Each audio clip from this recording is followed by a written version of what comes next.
दोस्तों आज की हमारी इस वीडियो का टॉपिक होने वाला है विलियम वर्ड्सवर्थ के द्वारा लिखी गई एक पोयम जिसका नाम है दोस्तों माइकल। मैं आपको दोस्तों इस वीडियो में माइकल की समरी बताऊंगा और वो सारे क्वेश्चंस बताऊंगा जो एग्जाम में दोस्तों माइकल पोयम से आते हैं। तो वीडियो के अंत तक दोस्तों बने रहें।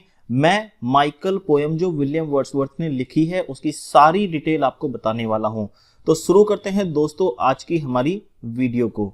सबसे पहले दोस्तों मैं आपको इसकी कुछ जो बहुत ही ज्यादा इंपॉर्टेंट की फैक्ट्स हैं वो की फैक्ट्स बताने वाला हूं दोस्तों। माइकल जो है जिसे लिखा है दोस्तों English romantic poet William Wordsworth ने, ये एक पास्टरल नैरेटिव पोयम है दोस्तों। ये हमें कहीं कहीं लॉन्ग नैरेटिव पोयम लिखी हुई मिलती है या फिर दूसरा पास्टरल नैरेटिव पोयम लिखी हुई मिलती है। तो ये दोनों ही सही हैं। ये लॉन्ग नैरेटिव पोयम तो है ही लेकिन ये पास्टरल लाइफ पे दोस्तों बेस्ड है, ठीक है। तो ये दोनों ही सही हैं। दूसरा है दोस्तों इसमें विलियम वर्ड्सवर्थ ने कौन से मीटर का इस्तेमाल किया है? आयाम्बिक पेंटामीटर का इस्तेमाल माइकल पोयम के अंदर विलियम वर्ड्सवर्थ ने किया है। तीसरा है दोस्तों माइकल को विलियम वर्ड्सवर्थ ने किस में लिखा है? ब्लैंक वर्स में लिखा है। ब्लैंक वर्स कब होता है दोस्तों? जब कोई पोएट किसी पोयम के अंदर मीटर का इस्तेमाल तो करे लेकिन राइमिंग स्कीम का इस्तेमाल ना करे, तब वो दोस्तों ब्लैंक वर्स होता है। तो ये तीन जो हैं इसके काफी इंपॉर्टेंट पॉइंट हैं दोस्तों, ये आपको नोट डाउन कर लेने हैं। और भी इंपॉर्टेंट चीजें हैं लेकिन मैं दोस्तों जैसे जैसे इसकी कहानी को नरेट करता चलूंगा आगे तो आपको हर एक चीज बिल्कुल क्लियर हो जाएगी। जो जो एग्जाम में पूछी जाती हैं वो सारी चीजें आपको पता चल जाएगा इस वीडियो के अंत तक। सबसे पहले मैं आपको इसमें कैरेक्टर लिस्ट बताऊंगा कि कौन कौन से कैरेक्टर इसमें हैं, लेकिन उससे पहले दोस्तों मैं आपको दो जगह के नाम बताना चाहता हूं। सबसे पहली जगह है दोस्तों ग्रीन हीड गिल। ये एक जगह है दोस्तों जहां पर विलियम वर्ड्सवर्थ एक बार अकेले घूमने गए थे। जब ये यहाँ पर घूमने गए थे तो इन्होंने क्या किया, विलियम वर्ड्सवर्थ ने इस जगह पर शेफर्ड्स की लाइफ को गहराई से देखा। वहां पर कुछ शेफर्ड्स थे, गडरिये थे जो अपनी भेड़ बकरियों को दोस्तों चरा रहे थे। उन्होंने क्या किया, उसकी लाइफ को अच्छे से देखा कि किस तरह से जो चरवाहे होते हैं उनकी लाइफ चलती है, और कुछ चरवाहों की उन्होंने लाइफ को सुना, मतलब कुछ उनकी कहानी को सुना। फिर वो वहां से वापस आ गए और उन्होंने डिसाइड किया कि वो भी शेफर्ड्स की लाइफ पर एक पोयम को लिखेंगे। तब उन्होंने दोस्तों माइकल को लिखा। तो दोस्तों इस कहानी की जो सेटिंग है विलियम वर्ड्सवर्थ ने कहां पर दी है? हिल ऑफ ग्रासमेयर वैली में इस पोयम की दोस्तों विलियम वर्ड्सवर्थ ने सेटिंग दी है।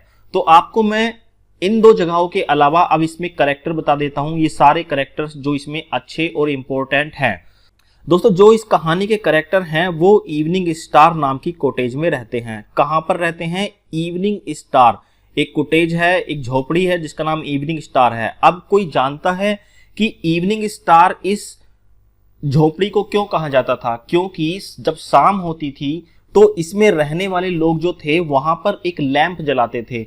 जब वो लैंप को जलाते थे तो वो दूर से लैंप ऐसा लगता था कि कोई स्टार हो, कोई दूर से सितारा जल रहा हो, ऐसे दिखता था। इसीलिए दोस्तों इस कॉटेज का नाम जो था वो इवनिंग स्टार पड़ गया।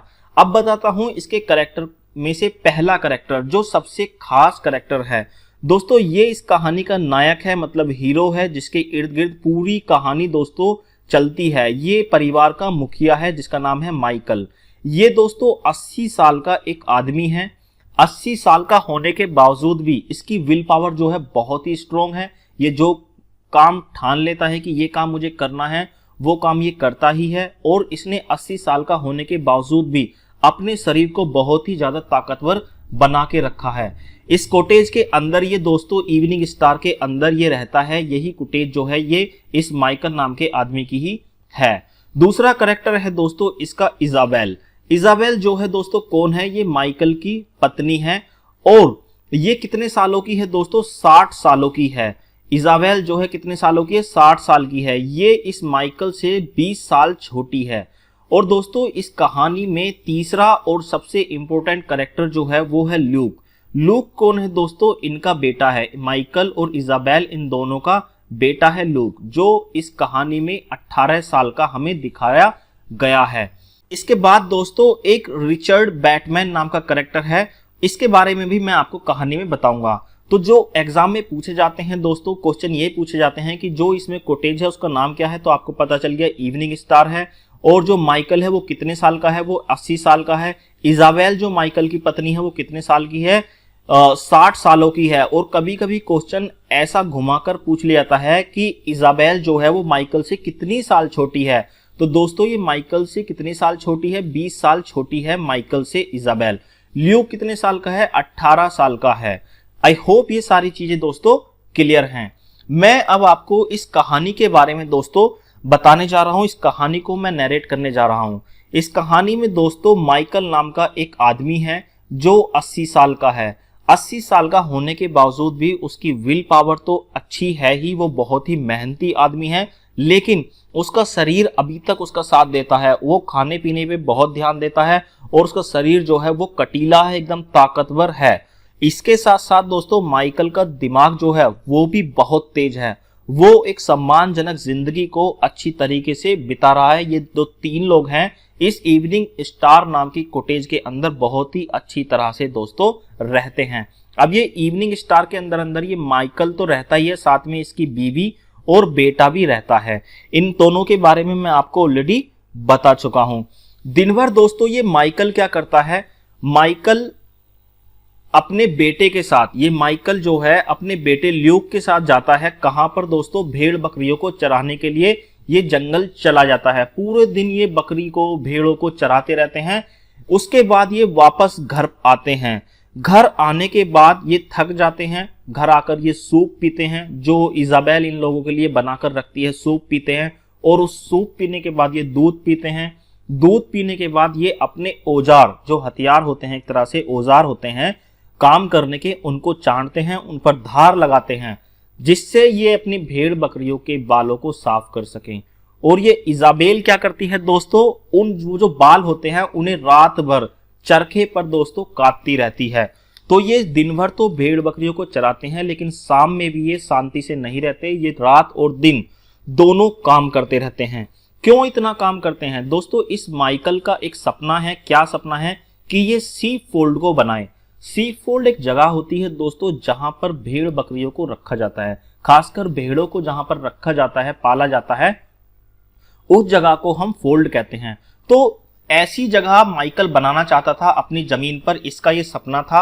और उस सपने में इसका बेटा जो है ल्यूक बखूबी इसका साथ देता है। मतलब जब जब माइकल कोई भी काम करता है तो ल्यूक जो है इसका बेटा बहुत साथ देता है माइकल का। इनका परिवार जो है बहुत ही अच्छे चल रहा है, लेकिन किसी को इनके परिवार की नजर लग जाती है। कब, जब ये जो है 18 सालों का हो जाता है तो इनके परिवार पर आफत आनी चालू हो जाती है। वो किस तरह की आफत है दोस्तों, इस माइकल का एक भतीजा है, इसके भाई का एक बेटा है जो व्यापार करता है। अब उसके व्यापार में जो है घाटा आने लगा है, तो उसे पैसों की जरूरत है। वो आता है अपने चाचा के पास, माइकल के पास आता है और वो पैसे मांगता है, लेकिन माइकल के पास देने के लिए पैसे नहीं हैं। तो ये माइकल क्या करता है, किसी से पैसे उधार दिलवा देता है अपनी गारंटी पे। गारंटी वो किस बात की लेता है माइकल से, कि माइकल की जो जमीन है उस आधी जमीन को वो इंसान ले लेगा जो इसके भतीजे को पैसा देता है। तो माइकल जो है इस बात के लिए रेडी हो जाता है कि यदि मेरे भतीजे ने पैसे जो है टाइम पर नहीं दिए तो मैं अपनी आधी जमीन जो है वो तुम्हारे नाम कर दूंगा। ठीक है, समय बीतता रहता है, लेकिन माइकल का जो भतीजा है वो टाइम पर पैसे नहीं लौटा पाता।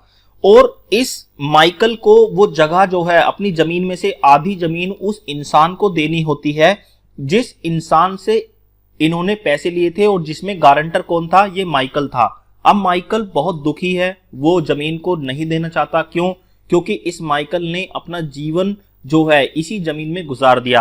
अब ये नहीं चाहता कि कोई अजनबी आदमी आए और इस जमीन को मुझसे ले ले, और माइकल का जो सपना है सीप फोल्ड बनाने का वो भी अधूरा रह जाए। तो माइकल जो है बहुत दुखी है। 2 दिनों बाद वो अपनी पत्नी इजाबेल जो है उसके पास आता है और वो कहता है कि मैं इस जमीन को अपने हाथ से नहीं जाने देना चाहता। जो फोल्ड बनाने का मेरा सपना है वो सपना मेरा अधूरा रह जाएगा। तो तुम्हारे दिमाग में कोई ऐसा आइडिया है जिससे हम इसका कर्ज भी उतार दें और हमें ये जमीन भी ना देनी पड़े? तो दोस्तों बहुत दिमाग लगाने के बाद ये इजाबेल सोचती है कि मैं आपसे कुछ कहना चाहती हूँ। ये अपने पति से कहती है कि कई लोग अभी तक ऐसे रहे हैं जो यहाँ से इस गांव से निकलकर बाहर चले गए हैं, लंदन चले गए हैं और वहां पर जाकर या तो वो नौकरी करने लगे या फिर व्यापार करने लगे और आज उनकी गिनती रईसों में आती है। क्यों ना हम अपने बेटे को भी शहर भेज दें पैसा कमाने के लिए, जहां पर वो पैसा कमाएगा, पैसा कमाने के बाद वो पैसा जो है हमें देगा तो हम उसको देंगे जिसको हमें कर्ज देना है, जिससे हमारी जमीन भी बच जाएगी। तो ये बात जो है इस माइकल को दोस्तों समझ में आ जाती है। माइकल जो है इजाबेल की बात से रेडी होता है और वो ल्यूक को बाहर भेजने के लिए, कहां पर दोस्तों, लंदन भेजने के लिए रेडी हो जाता है। कौन? माइकल। माइकल अपनी पत्नी इजाबेल से कहता है कि तुम जाओ और वो सारी चीज पैक कर दो जो ल्यूक को रास्ते में जरूरत पड़ेगी, जब ट्रैवलिंग के टाइम पर उसे जरूरत पड़ेगी वो सारी चीजें, और उसके लिए अच्छे अच्छे वस्त्र, कपड़े वपड़े जितने भी हैं उसके सारे पैक कर दो। हम 2-4 दिन बाद अपने बेटे को यहां से लंदन भेज देंगे। कुछ टाइम बाद दोस्तों माइकल जो है दोस्तों बहुत खुश है। वो इस इजाबेल से कहता है कि मैं पिछले 2 दिनों से सो भी नहीं पाया हूं और ना ही मैंने किसी चीज में मन लगाकर काम किया है। 2 दिन से मैं बहुत चिंतित था। इजाबेल, तुमने मेरी मुसीबत का जो आधा सोल्यूशन है वो निकाल लिया है। तुमने ये आइडिया देकर मुझे बहुत ही अच्छा किया है। वो सूरज की तरफ देखता है दोस्तों और सूरज से कहता है, the sun himself scarcely been more diligent than I. वो सूरज से कहता है कि मैं तुमसे भी ज्यादा मेहनत करता हूं। तुम क्या करते हो, तुम सुबह को निकलते हो और शाम को जाकर छिप जाते हो, मतलब तुम शाम को आराम करने के लिए चले जाते हो। लेकिन मैं क्या करता हूँ, दिन भर भेड़ बकरियों को चराता हूँ, उसके बाद रात को भी मैं काम करता हूँ, मेरी पत्नी भी रात को काम करती है, तो मैं कैसे इस जमीन को अपने हाथों से जाने दूंगा। अब इन दोनों का, इजाबेल का और माइकल का तो दोस्तों प्लान बन गया है अपने बेटे ल्यूक को लंदन भेजने का। अब ये लंदन भेजने की तैयारी कर रहे हैं। किसको? ल्यूक को। सारी तैयारियां हो चुकी हैं। 2-4 दिन बीत गए हैं दोस्तों। अब ये ल्यूक जो है जाने वाला है कहां पर दोस्तों? बाहर। अब ये ल्यूक अपनी माता के पास जाता है पहले और फिर जाता है अपने पिता के पास आशीर्वाद लेने के लिए, जब ये लंदन जा रहा होता है उनसे पहले। अब ये दोनों इसको आशीर्वाद देते हैं कि जाओ बेटा, अच्छी उम्मीद के साथ ये भेजते हैं कि जाओ बेटा और वहां से पैसा कमा के लाओ, और जैसे ही हमारा कर्ज उतर जाएगा हम तुम्हें वापस से गांव बुला लेंगे, तुम्हें वहां रहने की जरूरत नहीं पड़ेगी। तो ल्यूक वहां से निकल जाता है दोस्तों इन दोनों का आशीर्वाद लेकर। अब आती है बात इनके पड़ोसियों की। पड़ोसी भी बहुत खुश होते हैं, गांव के लोग भी बहुत खुश होते हैं और वो ल्यूक को दोस्तों बेस्ट विशेष देते हैं कि तुम वहां पर जा रहे हो, जिस काम के लिए जा रहे हो तुम वहां पर जाकर सफल हो।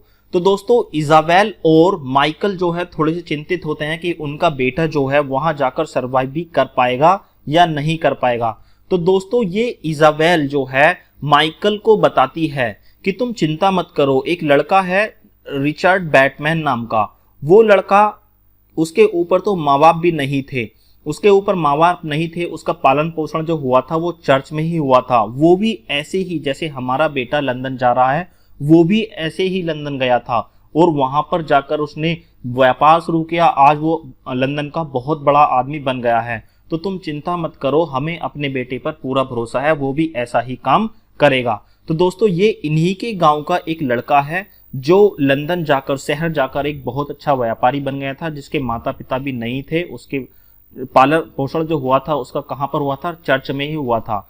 तो इन दोनों को ऐसी आशा है कि लंदन जाकर लोग अच्छा काम करते हैं तो वो जो हैं बड़े आदमी बन जाते हैं। इसी सोच के साथ इन्होंने ल्यूक को भी कहां भेजा है? लंदन भेज दिया है। अब ल्यूक क्या होता है दोस्तों, शहर पहुंच जाता है और उसे भी काम करने के लिए काम मिल जाता है। वो एक मर्चेंट के यहाँ पर, व्यापारी के यहाँ पर काम करने लगता है। ल्यूक जो है मेहनती तो था ही, क्योंकि उस माइकल के साथ जितना भी 18 ईयर का जीवन था उसने उसी अपने पिता के साथ मेहनत करके ही बिताया है। तो ल्यूक जो है अपने काम में बहुत ज्यादा मन लगाता है, मन लगाकर वो काम करता है। उसकी रिपोर्ट भेजी जाती है उसके पेरेंट्स को, माइकल को और इजाबेल को रिपोर्ट भेजी जाती है। उसमें लिखा होता है कि जो ल्यूक है वो बहुत ही मेहनत से काम करता है, बहुत अच्छा काम करता है। तो ये बहुत जल्दी आप लोगों का कर्ज उतार देगा। जैसे ही ये दोनों जो हैं माइकल और इजाबेल इस तरह के पत्र पढ़ते हैं तो बहुत खुश होते हैं। अब ये ल्यूक जो है वो अपनी माता इजाबेल को एक पत्र लिखता है, उसमें कहता है कि माता, तुम्हारे हाथ का बना हुआ सूप मुझे अभी भी याद आता है, तुम्हारे हाथों की रोटियां यहाँ नहीं मिलती लेकिन मैं उन्हें बहुत मिस करता हूँ। तो दोस्तों इसकी माता जो है ये इजाबेल, इसकी आंखें भर आती हैं और ये बताती है कि किस तरह से उसका बेटा उसे यहाँ पे याद कर रहा है। लेकिन वो सोचते हैं कि बस कर्ज उतरने दो, हमारे कर्ज उतरते ही हम अपने बेटे ल्यूक को वहां से वापस बुला लेंगे। कुछ दिन तक तो दोस्तों ये चलता रहता है। फिर वहां पर जाकर जो ल्यूक है दोस्तों, इसे लग जाती है हवा किस चीज की, शहर की। जब गांव का लड़का शहर में जाकर वहां की मॉडर्न चीजों को देखता है, ऊंची ऊंची बिल्डिंगों को देखता है, वहां के लोगों के पहनावा को देखता है, तो डेफिनेटली दोस्तों उसके बिगड़ने के चांसेस जो हैं वो ज्यादा हो जाते हैं।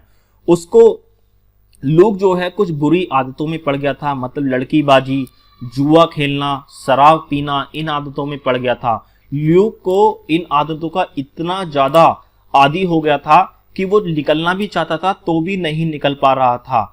कुछ दिन बाद दोस्तों इस ल्यूक ने कुछ ऐसा काम कर दिया, गलत काम कर दिया, जिसकी वजह से इसे अपने काम से भी हाथ धोना पड़ा और इसे खुद को छुपाने के लिए दूसरी जगह पर ये चला गया। ठीक, तो मतलब ये अपने काम से भी हाथ धो दिया। अब इस चीज की खबर किसको भेजी जाती है? ल्यूक के पेरेंट्स माइकल और इजाबेल को भेजी जाती है कि आपका बेटा जो है इतने गलत कामों में पड़ गया है और वो यहाँ से भाग गया है, उसका कुछ भी अता पता नहीं है। ऐसा जानने के बाद दोस्तों ये माइकल जो है बहुत दुखी होता है, लेकिन वो फिर भी हिम्मत नहीं हारता। वो अपने औजारों को उठाता है और अपनी भेड़ों को लेकर उन्हें चराने के लिए चला जाता है और वो फिर सूरज की तरफ देखता है और कहता है कि मैं बूढ़ा बेशक हो गया हूं लेकिन मैंने अपनी हिम्मत अभी नहीं हारी है, मैं काम करूंगा और अपनी जमीन को बचाऊंगा। दोस्तों इतना होने के बाद भी जिसका एक लौता बेटा हो उसने भी धोखा दे दिया हो, माइकल ने अपनी हिम्मत फिर भी नहीं हारी। 80 साल का हो गया था वो जब उसने फिर से काम करना स्टार्ट किया, फिर से उसने रात दिन मेहनत करना स्टार्ट किया, जबकि उसके बेटे ने उसे धोखा दे दिया था। दोस्तों ऐसे ही 7 साल और बीत जाते हैं, ल्यूक कभी वापस लौटकर नहीं आता। माइकल की 7 साल बाद जो है दोस्तों डेथ हो जाती है। डेथ होने के बाद ये इजाबेल जो है दोस्तों अकेली रह जाती है। तकरीबन 3 साल बाद, 3 साल से थोड़े ज्यादा हो जाते हैं, 3 साल कुछ महीनों बाद इस इजाबेल की भी मृत्यु हो जाती है। अब जो इस माइकल की जमीन थी दोस्तों, ल्यूक तो वापस आता नहीं है, तो इसको वो इंसान ले लेता है जिस इंसान के पास सिक्योरिटी के तौर पर ये जमीन रखी हुई थी। वहां से वो इस इवनिंग स्टार नाम की कुटेज को दोस्तों हटवा देता है। वहां पर खेती होने लग जाती है। सिर्फ वहां पर बचा है तो क्या बचा है, एक ट्री बचा है जिसका नाम ओक ट्री है। यदि क्वेश्चन ऐसा आए तो उस ट्री का नाम पूछ लिया जाएगा कि ओक ट्री वहां पर बचा हुआ है, ओक ट्री है दोस्तों जो वहां पर बचा हुआ है। इसी के साथ दोस्तों ये कहानी खत्म हो जाती है। आई होप ये कहानी आपको दोस्तों समझ में आई होगी। मिलते हैं अगले लेक्चर में, तब तक के लिए जय हिंद।